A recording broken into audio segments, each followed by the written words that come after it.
तो पूछो नहीं।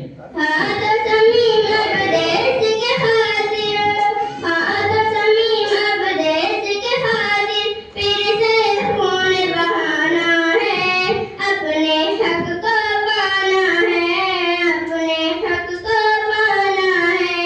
कुछ भी हो हर हाल में अपना हिंदुस्तान बचाना है, शान को इसकी बढ़ाना है, शान को इसकी बढ़ाना है, ताकि यहाँ का हर बासिंदा, ताकि यहाँ का हर बासिंदा हो जाए फिर साथ तिरंगा जिंदाबाद, तिरंगा जिंदाबाद।